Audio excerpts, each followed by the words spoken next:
Ada kisah yang luar biasa teman-teman tentang kuasa Nabi menyembuhkan penyakit. Ini kalau Nabi Isa AS menyembuhkan tuli dan bisu, dengarkan bagaimana Nabi SAW menyembuhkan penyakit para sahabat.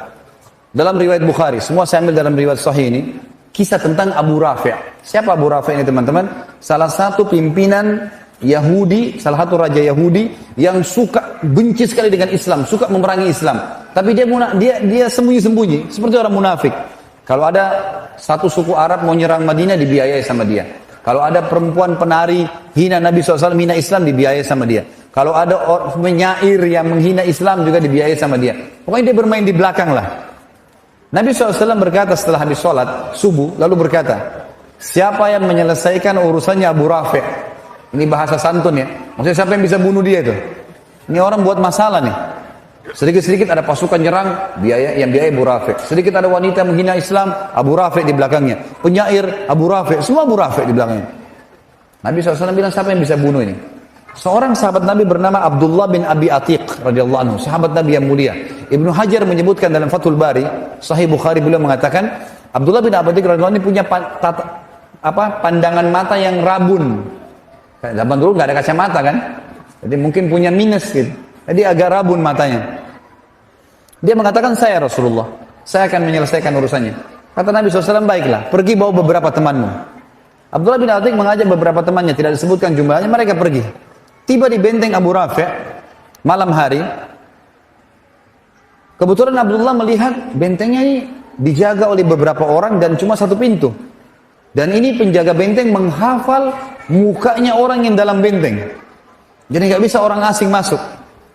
Malam sudah ditutup. Maka teman-teman Abdullah mengatakan, kami mau istirahat dulu, hai Abdullah. Izinkan, silakan istirahat di seberang benteng gitu. Abdullah bilang, saya mau lihat dulu, siapa tahu ada jalan untuk masuk. Subhanallah, waktu teman-teman Abdullah pada ketiduran, tiba-tiba saja pintu gerbang benteng dibuka, keluar dari benteng perempuan, anak-anak bawa obor, ribut, suara gemuruh. Ternyata terdengar karena mereka menggunakan bahasa Arab juga waktu itu orang-orang Yahudi, karena mereka tinggal di Jazirah Arab, maka mereka Abu Rafi' si Abdullah dengar, mereka bilang, untanya raja kami Abu Rafi' sedang hilang, carilah. Jadi untanya hilang, dicari sama masyarakatnya, mereka keluar semua. Abdullah melihat ini kesempatan. Kalau dia bangunkan temannya lama lagi, dia jalan sendiri. Dia bilang, saya pun menyelip di antara orang-orang yang masuk sampai akhirnya saya masuk ke dalam benteng. Begitu masuk dalam benteng, dia bilang, saya sembunyi di kandang keledai. Ada kandang keledai, dan keledai ini hewan teman-teman sekalian. Kalau dia mau ngomong, dia bersuara. Kalau tidak, dia tidak bersuara. Walaupun ada bom di sebelahnya. Jadi keledai agak berbeda gitu. Dia sembunyi di sebelah keledai. Keledai ini tidak mau teriak, tidak mau suara kalau dia merasa tidak perlu gitu. Kalau dia bersuara juga buruk. Kata Allah, inna angkaral aswati la sautul hamir, gitu kan. Suara yang paling buruk suaranya keledai. Kata Abdullah, saya sembunyi di kandang keledai. Sampai orang semua sudah masuk, penjaga benteng sudah merasa aman, dia mencantolkan pintu gerbang, lalu mereka pun pergi tidur. Setelah aman, saya pun membuka pintu gerbang, kemudian saya cantolkan dengan batu supaya saya bisa lari. Lalu saya mulai mencari di mana rumahnya Abu Rafi'. Saya melihat ada 2 lantai, ada ruangan 2 lantai. Lantai yang di atas ini ada kayak ada penerang, ada lampu. Zaman dulu orang pakai sumbu, gitu kan. Lalu kemudian terdengar di sana suara orang-orang mengatakan Abu Rafi', Abu Rafi'. Maka saya tahu itu adalah rumahnya Abu Rafi'. Di sebelah rumah Abu Rafi' ada rumah-rumah juga pakai pintu dan ada cantolan-cantolannya. Kayak sekarang kita zaman dulu ditaruh terus digembok dari luar gitu kan. Dia bilang begitu sudah dipadamkan lampu, sumbunya, semua orang sudah masuk ke rumah-rumah di sebelah. Saya pun naik ke lantai 2 lalu saya menutup semua pintu-pintu itu. Lalu kemudian saya buka pintunya rumahnya Abu Rafi', lalu saya mengatakan, Abu Rafi' ini hafal suara teman-temannya dan sudah gelap. Kata Abu Rafi', siapa itu? Abdullah bilang, begitu saya dengar suara mengatakan dari satu arah, siapa itu? Saya ke sana, saya tebaskan pedang saya, kemudian saya lari keluar. Karena matanya agak gelap, dan gelap juga ruangan. Saya ingin melihat cahaya langit yang masih ada di malam hari gitu kan. Ternyata waktu saya tiba di pintu rumah Abu Rafi' belum mati. Dia berteriak kesakitan gitu kan. Maka saya pun mengatakan mengubah suara saya lagi. Lalu saya mengatakan, ada apa wahai Abu Rafi'? Abu Rafi' bilang, ada orang yang berusaha bunuh saya. Kata Abdullah, begitu saya dengar suara di arah suaranya dia, saya mengejar lalu saya tebas lagi dengan pedang. Kembali lagi ke pintu, ternyata Abu Rafi' belum mati. Kata Abdullah, saya mengubah suara saya ketiga kalinya. Ada apa wahai Abu Rafi' dengan suara yang berbeda, gitu kan? Baru Abu Rafi dengan dalam kesadikan, ada orang mau bunuh saya. Kata Abdullah, saya pun mendatanginya, lalu saya pastikan pedang saya tancapkan ke dadanya, sampai tulang belakangnya bunyi. Ya. Mati, kemudian dia bilang, saya tinggalkan. Kemudian saya turun, karena buru-buru, ini sudah ribut di sekitar rumahnya Abu Rafi ini. Dia bilang, saya buru-buru turun dari anak tangga, karena buru-buru, akhirnya saya tidak menghitung lagi anak tangga, saya jatuh, tulang kering saya patah. Tulang kering kaki kanannya patah. Radhiyallahu anhu. Beliau mengatakan, saya cabut imamah saya, lalu saya ikat kaki saya, kemudian saya berjalan dengan satu kaki keluar sampai menyeberang ke tempat teman-teman saya. Teman-teman saya pun sudah bangun, lalu mereka mengatakan, ada apa wahai Abdullah? Abdullah mengatakan, alhamdulillah Allah sudah menyelesaikan urusan musuhnya. Sudah begini ceritanya, sudah mati. Gitu. Lalu kata teman-temannya, kalau gitu kita pulang ke Madinah, beritakan kepada Nabi SAW. Kata Abdullah, sebentar, saya tidak mau pulang sampai saya pastikan Abu Rafi mati. Kalau kalian mau pulang, pulang aja dulu. Teman-temannya lalu pulang ke Madinah. Abdullah nunggu sampai pagi hari, terbit matahari, habis subuh lah. Biasanya tradisi orang Yahudi kalau ada pimpinan mereka mati, mereka naik ke menara-menara benteng, lalu mereka menyampaikan kalau si fulan mati. Pagi-pagi terdengar suara dengan diteriak-teriakin, Abu Rafi mati terbunuh semalam. Barulah Abdullah mengatakan, saya tenang, dia pulang ke Madinah. Tiba di Madinah diberitakan kepada Nabi SAW. Lalu Nabi mengatakan, alhamdulillah dan semoga Allah membalas kalian dengan kebaikan. Tapi Abdullah bilang, ya Rasulullah, tapi kaki saya patah. Nih, tulang keringnya patah, nggak bisa jalan. Kata Nabi SAW, ubsut rijlak, luruskan kakimu ke arah saya. Diluruskan, lalu Nabi SAW meludahi lukanya. Ya, Abdullah, kata Abdullah, waktu Nabi SAW meludahinya, tiba-tiba saya bisa loncat dan bisa berlari. Tapi teman-teman, ini ludahnya siapa? Jawab dulu. Nabi SAW. Jangan pulang dari sini mengaku ludahnya bisa. Seperti Nabi SAW. Ini mukjizat. Ya. Jangan salah paham ini.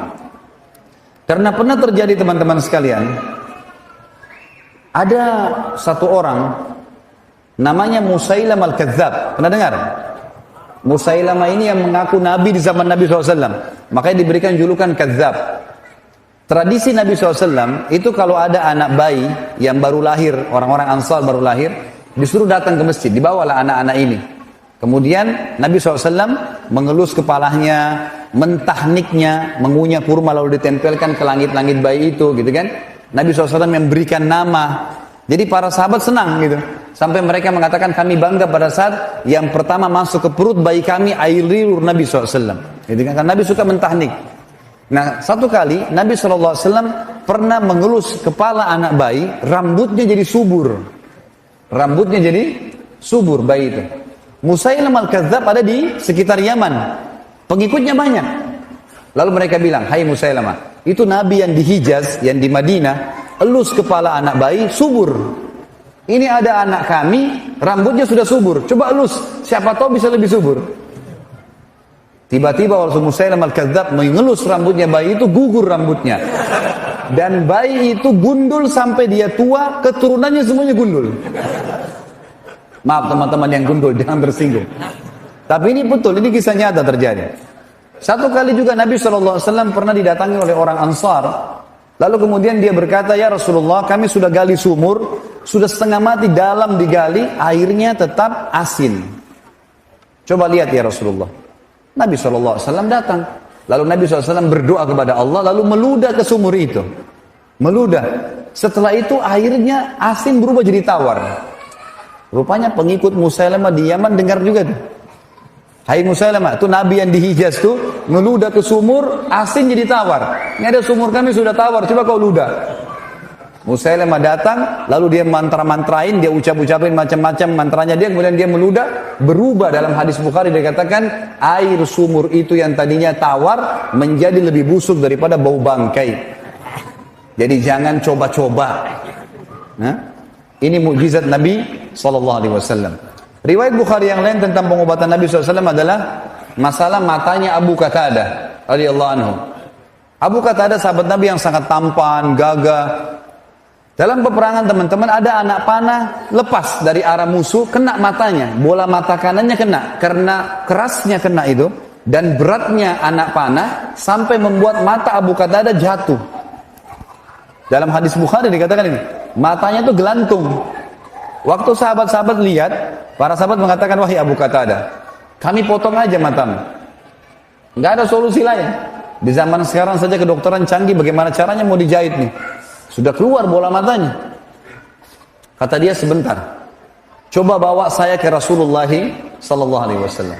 Bawa saya ke sana. Pergilah ke sana. Subhanallah, dari jauh Nabi begitu lihat Abu Qatadah, Nabi senyum. Dan ini kecerdasan Abu Qatadah. Kita lihat nanti dalam banyak kisah teman-teman, sahabat-sahabat yang cerdas, waktu Nabi masih hidup, mereka langsung datang ke Nabi minta solusi. Maka mau solusi Nabi mukjizat, gitu kan? Datang ke sana Nabi SAW senyum. Sahabat heran, Abu Qatadah matanya berdarah-darah, Nabi senyum. Langsung Nabi mengatakan, wahai Abu Qatadah, kalau kau mau, Nabi sudah tahu maksudnya apa. Kalau kau mau saya doakan kepada Allah matamu sembuh, bisa. Matamu sembuh, tapi tidak ada jaminan surga. Kalau kau bersabar, matamu nggak ada, dipotong aja, maka pasti kau masuk surga. Karena matamu ini jatuh di jalan Allah nih. Abu Qatadah bingung. Pilih salah satunya, sembuh mata tapi tidak ada jaminan surga, atau tanpa mata dapat jaminan surga. Abu Qatadah setelah perang mau nikah. Nikah matanya satu nggak ada jadi jelek. Apa kata Abu Qatadah dalam hadis Bukhari? Ya Rasulullah, doalah kepada Allah agar mata saya disembuhkan dan saya minta surga. Dua-duanya. Maka dalam hadis ini dikatakan Nabi SAW pun tersenyum lalu ditarik anak panah itu. Lalu Nabi SAW masukkan dengan tangan beliau yang mulia dan didoakan. Begitu dicabut, ada dua riwayat Bukhari. Yang pertama sahabat-sahabat di situ mengatakan, waktu Nabi SAW mencabutnya, kami tidak bisa membedakan mana mata Abu Qatadah yang rusak tadi. Bukan cuma sekedar masuk dan utuh, darahnya semua hilang. Seperti bersih dua-duanya. Abu Qatadah juga mengatakan dalam riwayat yang kedua, pada saat Nabi SAW menarik telapak tangannya, maka saya tidak bisa membedakan mana mata saya yang rusak dan yang bagus. Dua-duanya terang. Ini kuasa Nabi SAW dalam menyembuhkan penyakit. Kira-kira lebih hebat ini atau lebih hebat orang tuli disembuhkan? Nabi Isa AS hebat, tapi jangan lupa Nabi SAW juga punya mukjizat. Ini banyak tidak diketahui oleh kaum muslimin. Kemudian teman-teman sekalian, kita pindah kepada kuasa Nabi SAW terhadap air. Tinggal beberapa poin ya. Ini teman-teman sekalian pernah terjadi dalam hadis Bukhari di Hudaybiyah. Hudaybiyah, sebuah wilayah sekitar 80 km dari Mekah. Kalau teman-teman sekarang lagi umrah atau haji, bisa minta kepada travelnya, tolong mampirin kami di wilayah Hudaybiyah. Hudaybiyah itu kebanyakan padang pasir teman-teman, dan di situ banyak peternakan unta. Jadi ke Hudaybiyah itu biasanya orang untuk beli susu unta, dan untuk melihat daging unta di situ ya. Kadang-kadang orang membeli dagingnya kalau mereka habis membeli dan seterusnya. Ringkas cerita seperti itulah. Hudaybiyah ini tepat di perbatasan wilayah haram. Jadi kalau masuk Hudaybiyah berarti keluar dari wilayah haram. Nabi SAW pernah mau umroh pada saat itu 1.400 orang ditahan oleh Quraisy, nggak bisa, gitu kan? Maka terjadilah kesepakatan Hudaybiyah. Ringkas cerita, waktu itu mereka kehabisan air, 1.400 orang kehabisan air. Kata Jabir radhiyallahu anhu, kami membawakan seember air untuk Nabi SAW untuk wudu. Nabi sudah mau pulang ke Madinah, kehabisan air, sudah nggak ada air, tapi Nabi nggak tahu. Dibawalah air untuk wudu, lalu semua sahabat 1.399 berkumpul. Nabi SAW tanya, kenapa kalian kumpul di sini? Kata mereka, kata Jabir radhiyallahu anhu, ya Rasulullah, kami kehabisan air, nggak ada air. Jangankan untuk wudu, untuk minum nggak ada, habis. Di sekitar sini nggak ada air. Air terakhir tinggal di ember Anda ini. Anda selesai pakai, kami akan berebut. Maka kata Jabir radhiyallahu anhu, ini saksi bahasan teman-teman, mukjizat yang luar biasa. Maka kata dia, kami menyaksikan baginda Nabi SAW meletakkan telapak tangannya ke dalam ember dan tangannya mengeluarkan air ya non-stop sampai kami semuanya minum, sampai dahaga kami hilang, semua kendi-kendi air kami dipenuhi dan air masih mengalir dari jari telunjuk Nabi SAW. Ini yang saya bilang tadi teman-teman. Kalau Nabi Nuh AS berdoa kepada Allah turun hujan dari langit dan keluar air dari bumi, Nabi SAW keluarkan dari telapak tangannya air. Mukjizat dari Allah Subhanahu Wa Taala. Ini kuasa yang luar biasa. Dan kata Jabir, jumlah kami waktu itu 1.400 orang dan semuanya berhasil minum dan juga memenuhi kendi-kendi airnya. Teman-teman sekalian, kisah mukjizat yang saya bahasakan mungkin terakhir ya, yang kita sebutkan insya Allah pada malam ini adalah kuasa Nabi SAW terhadap makanan. Ini juga diriwayatkan oleh Imam Bukhari. Kisah Jabir radhiyallahu anhu di perang Ahzab atau perang Khandaq, Parit, ya. Waktu Nabi SAW mendengarkan Quraisy keluar dengan 10.000 orang, seluruh suku-suku Arab yang kafir, berikut dengan Yahudi, Kainuqa dan Nadhir dari Khaybar, semuanya ikut untuk memerangi Nabi SAW dan ingin membagi-bagi Madinah dengan 10.000 penunggang kuda. Ini penunggang kuda ini sama dengan tank sekarang ya. Memang betul-betul habis Madinah pada saat mereka masuk kalau secara hitung-hitungan militer pada saat itu.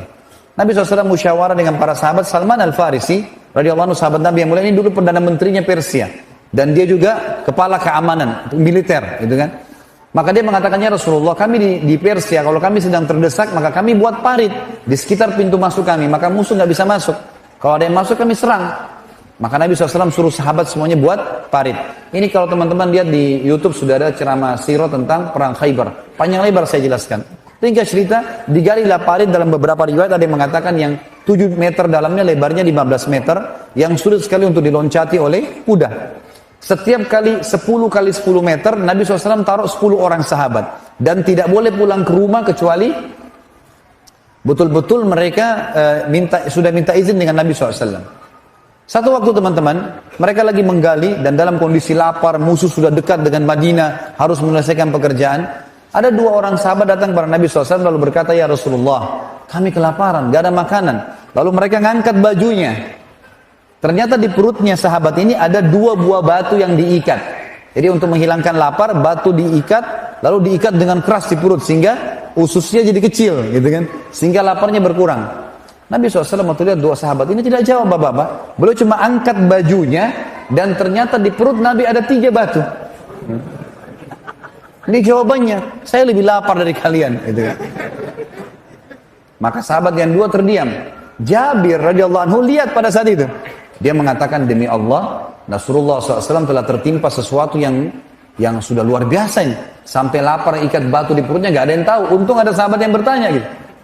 Lalu kata Jabir, ya Rasulullah, izinkan saya pulang ke rumah saya. Kata Nabi SAW, baiklah pulang. Dia pulang.